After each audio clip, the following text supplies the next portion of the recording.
This couple were married for 66 years, but after falling terminally ill they took the ultimate step. In April 2017, Francie and Charlie Emerick marked their 66th wedding anniversary. But they were aware that time was of the essence. After a lifetime of doing nearly everything together, there was one last act that they wanted to perform. And though they knew every aspect of it needed to be just right, they were ready to take the ultimate step. Francie first met Charlie in 1947 while at York College in Nebraska. In a family video posted on Vimeo, Francie recalls that encounter as if it were yesterday. Porter Charlie called from the end of the dormitory dining table to Francie some way down, "Could you pass the butter?" She replied, "I have a first name." And it was a name that Charlie quickly learned.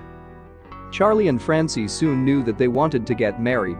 However, at their parents' requests, they completed their education first and then wed on April 4, 1951. And just 9 months later, Francie gave birth to Geraldine, the first of their 3 daughters. Charlie subsequently graduated from the Creighton University School of Medicine in June 1956. The family then relocated to San Diego, California, where Charlie was employed as a doctor in the Navy, while Francie was a stay-at-home mom caring for their growing family.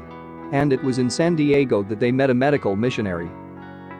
As a result of that meeting, the Emericks relocated to Miraj, India, in 1964. Here, Charlie founded an ear, nose and throat and department in a local hospital, where Francie had a job in the PR department.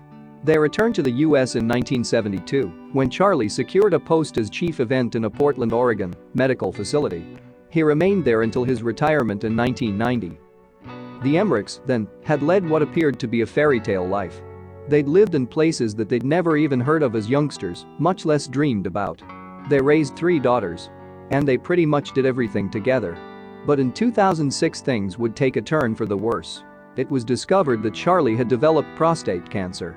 Yet although his treatment proved to be a success, that wasn't the end of Charlie's health issues.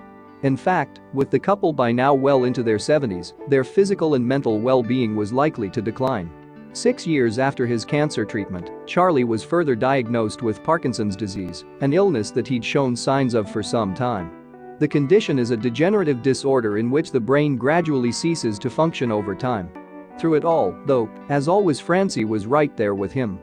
But then, early in 2017, Charlie's doctor informed him that he had only 6 months to live. Maybe less. Moreover, his wife's physical condition wasn't great, either. Although Francie sometimes seemed to be in fine form, in truth her energy now came in short bursts following years of her own health issues. In 2009 it had been discovered that Francie had lymphoma. Despite her chemotherapy being a success, however, that year she had suffered the first of several heart attacks. And although it would take more than cardiac arrests to knock her down, her heart grew weaker and weaker over the years. Francie was no longer able to care for her husband due to the severity of his illness, so the couple had moved into a care home. And, upon learning of his prognosis, Charlie pondered the idea of Aidan dying. According to Time, he told himself, "You keep going, Charlie, you're going to get worse and worse and worse. The other can't be worse than this." The couple had been members of the Hemlock Society, an organization in the 1980s that supported people's right to die with dignity. So, being well educated in the subject, Francie expressed her husband's wishes to his doctor. And with her own failing health also in mind, she conveyed her desire to take the same course of action. In 1997, Oregon had passed the Death with Dignity law, allowing terminally ill patients to receive medication under prescription that will aid their own deaths. The law is very specific, however, and Francie's desire alone to join her husband was not enough to qualify for the treatment. Indeed, Francie admitted that she might still have a few years left in her. Her own mom, in fact, had lived to the age of 93. But, as Francie simply put it, she didn't want to. In the Vimeo footage, she says, "Charlie and I have a rather unique relationship in that we have done and been so much to each other for 70 years. With their minds firmly made up, the couple reached out to the charity End of Life Choices for its help. Francie sought the relevant permission from her doctor, with a second opinion from a third-party medical expert, and advice from a cardiologist, as well as an ethics group. And, as fate would have it, she qualified. The Death with Dignity law dictates that 2 doctors have to agree on an outcome of 6 months or under left to live. In an assessment that takes around 2 weeks, the patient must confirm their intentions multiple times and have the ability to administer the prescribed medication themselves. Francie was 88, and her physical condition wasn't about to improve. Meanwhile, the health of Charlie, 87, was rapidly declining. His Parkinson's disease was making it difficult for him to swallow, in fact, which would have put an end to their plan. They knew that their window of opportunity was closing. On April 20, 2017, around 2 weeks after their 66th wedding anniversary, Francie and Charlie Emerick took the medication that would see them pass on peacefully. As they held hands for the last time, Francie slipped away 15 minutes later. Charlie followed after another hour. The final days of Francie and Charlie were captured in a documentary filmed by their daughter, Cher Safran.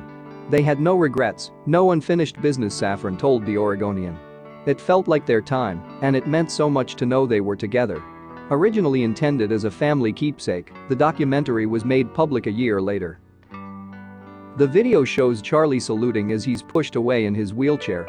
Cher gives her mother one last tearful hug before the couple take the medication and clasp hands. Cher asks her mom, "What are the feelings that you have when you think about dying?" Francie replies, "At this point, it's rather exciting. What will we find on the other side? As I've often said to friends, I think it's going to be great. But if it isn't, we won't know."